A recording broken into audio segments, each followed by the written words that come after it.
Hello everybody, and welcome to the single most lore-heavy game in all of the FNAF franchise, Fury's Rage. Let's get this kicked off with a bit of Fredbear's action. You're probably wondering why I'm playing Fury's Rage when it literally came out prior to Security Breach. The popular consensus for this game is that it was produced by Scott Cawthon in lieu of Security Breach being delayed. Right now we're at the arcade, okay? We're nowhere special. But later on in this game, there is going to be something that I believe is a hint or an indication of where this current Security Breach era of the game is going. Ah, jeez, I can't even think about the lore right now. I'm trying to think about lore. Fazbear Fury. Oh god. Oh, Scott. I've wasted you, Scott. I didn't mean to do that. Scott, yeah, get him, Scott. Get him. Look at me and Scott go. What a team. What a dynamic duo. Did I just die? How embarrassing. But the reason that's happening is because I'm trying to think about the lore whilst also completing the game. If we go FNAF 1, 2, 3, they weren't exactly their own era, but it could be debated that they were. 4, 5, and 6 is when he suddenly started doing a lot of retrofitting in the games. Everything got very lore heavy. And look, it was prior, but he began not telling a linear story. So now we have Help Wanted 1, we have Security Breach, and now we actually have Help Wanted 2 coming out, which I believe those can actually be attributed to sort of a trilogy, if you will. It's hard to call them a trilogy when you've got things like this game coming out, but I don't think there's another word for it. Oh my god, jump, mate. Oh my god. Oh, help me, Scott. This game's actually trickier than I gave it credit for. Look at all these mangles. I need that health, I tell you what. I need this health too. And look at these robots. These seemed out of place because this came out prior to Security Breach. So for a lot of people... Oh my god, jump, mate. For a lot of people, these guys seemed out of place. But look at them carefully. They're made up of data. They're made up of code. That ties in with the AR network we've been experiencing throughout Security Breach. In fact, they're called the VR sisters. How much more simple can you want it? I just died again. This is getting embarrassing.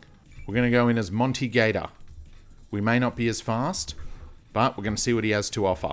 Look at that. Look at that power. Give me them Scots. Give me all them Scots. I really wish you were faster, Monty. Taking up all this time.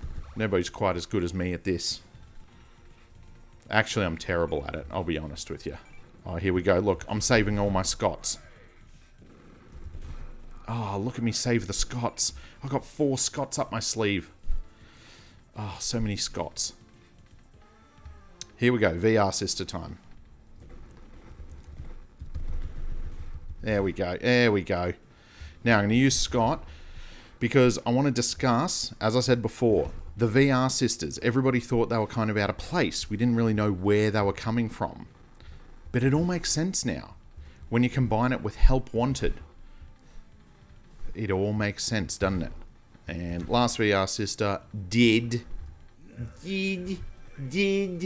Now, I could play as someone else, but I'm just going to keep playing as Monty because he's got that power game that I need. Oh, but what's this? Where are we? We have a clown. And we got a circus in the background. Oh, we got some babies. Some circus baby dolls, do we? What's going on here? Who could these possibly represent coming up in the next game? Does this not all but corroborate my theory? And the fact that we have circus animals, a circus rabbit, it's very on the nose. And once again, we were very confused about why these things would be in the game. To me, not confusing anymore. I've been beating around the bush a little bit. I believe in the next game, we're actually going to be at circus babies. I believe we're going to be at circus babies in Help Wanted 2. A lot of people are like, yeah, we're going to go down into the sister location bunker. To what degree and what timeline, I'm not sure. That's the one thing I haven't done much piecing it all together. I believe this game was telling us more than it was actually meant to. I mean, it's called Security Breach, for crying out loud. And I know that was a claim that Security Breach had been delayed, but it's just everything about this is very on the nose. Help me, Scott. I'll take care of this rabbit. You take care of anything coming that way. Now, these rabbits, let's have a look at them. They're clearly circus rabbits of a sort, which we've not encountered a circus rabbit per se. However, that doesn't mean to say there's no lore there. Now, this boy, he is a big robot. Come back here. I need to have a better look at you. Now, are you just a boss for the sake of being a boss? You have wires. Black and gold. Black and yellow. I'm just trying to work out if there's more to this than meets the eye. You have a life force central in your chest. Which, albeit not uncommon. Yellow eyes. Yellow eyes. It's called Soul Brawler. You got to read into absolutely everything. At least I do. Because that's the way I'm wired. Okay, Soul Brawler's dead. Yellow. Yellow eyes. I was just playing this as a bit of a... Just as a bit of a gimmick to say, hey, I think we're going to Circus Babies next. Ow, man. What the hell? Oh, Charlie, man. Oh, God. Help me, Scott. Jeez, security puppets everywhere. But look, we're inside because I'm just going to use a Scott here. There's an arcade. We are clearly inside the Pizzaplex right now. Right? We are not in the... Or are we in the circus? Are we at Circus Babies? It looks like the Pizzaplex. Yeah, I'm getting definite Pizzaplex vibes. Which means, if we're in the Pizzaplex here now, the puppet's here. How much we read into this, I'll let you decide. But the fact that we have the puppet present in the Pizzaplex, that says a lot more to me than... I think I was on the right track. I reckon this is showing that the puppet is present in the Pizzaplex. And this is giving a lot of weight to my previous theories. If you haven't seen them, you should go watch them because I think I'm onto something. Man, what am I meant to do about these? Oh, block. I've had a block this whole time. Okay, alright. Oh my god. The puppet, there you are again. However, you are some form of an evil form. You're a cruel version of puppet. Now, here's something that I haven't explored, admittedly, because I want to believe that Charlie's still around, right? So one thing that, admittedly, I haven't explored properly in great detail is the fact that it's Night Marionette, whatever you want to call it, that is being featured, not the puppet per se. But still, so the theory that I've heard being combated to my theories is that Night Marionette's being featured to show that the puppet isn't there. Now I'm going to get a little bit meta. Why would you put a character in to denote that the character is not there? Why not just cut it off altogether? That's my thinking. The fact that you're putting it in means that it's got to be there regardless of what form it's taking. So this is clearly an assembly line of sorts. Ice Freddy's. Look, you see that? You see, I'm pointing to my screen. That hair is Baby, right? Baby in what looks like a Neon Genesis Evangelion growth tank being assembled, having life put into it, being built. We might have to take some of this with a grain of salt and say look, she's not going to be built in the next one. Or maybe she is. Because in the book... Oh, hold on. So that animatronic, that housing, that casing for the mimic is going to have to come from somewhere. But then again, we can't take the books as literal translation. So I'm going to put that one in the top pocket and say that it's not that literal. The mimic may not take on the form of baby. Or it may, if my previous theory is to be believed and Elizabeth is involved in there somewhere. It may take on a baby form. But I think this is all to denote that we're going to circus babies. And more importantly, I think it's going to denote the presence of Elizabeth. Maybe this is all just a build-up to say we're going to circus babies. If that's all it is, I might be a little bit disappointed.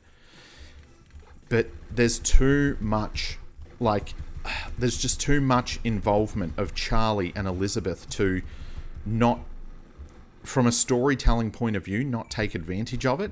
Why would you put these opposing characters in so much if you're just alluding to a location? You know what I mean? They have to be there.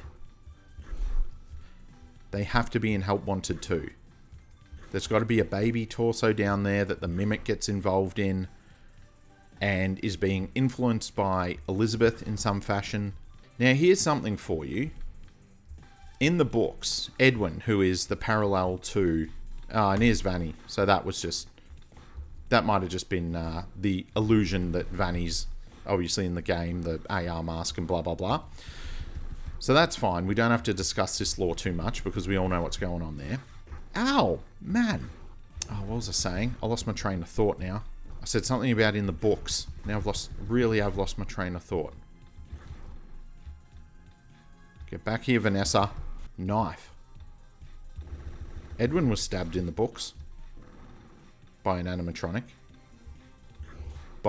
And Carlton was stabbed by a rabbit. No, not Carlton. What's his name? Dunn, the police officer. Edwin. I was talking about Edwin, wasn't I? In the books. That's right, Edwin. It's revealed he beats the crap out of the mimic because the mimic's copying his child, right?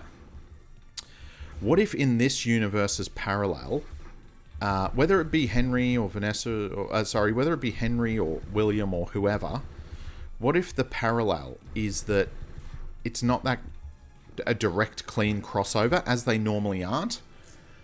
What if the parallel that we've all thought is Charlie being a Charlie bot is the mimic copying Elizabeth? And it was William, after the loss of Elizabeth, after he grabbed the mimic, because we're thinking Henry left the mimic behind and William went in and got it. Maybe it... Nah, because it... But that's all assumptive. We're assuming that William... I probably missed a bunch of lore there. You know what? I've only got 1 star. Boo, I suck. There's a lot more relevant lore here than meets the eye. And there's actually more to think about than we first thought. I know a lot of people have dissected this game, but with the new information we have from Ruin and knowing where Help Wanted 2 is going with that elevator, and the fact it has the security breach panel in the trailer, it's all a rich tapestry. This whole security breach era is holistic, and little Easter eggs like this can't be ignored because they're going to tell us where they're going. Thank you all so much for watching. Let me know your thoughts on Fury's Rage in the comments below, and I'll see you in the next video, whatever that is. I might even play Minecraft for a change of pace. Bye-bye.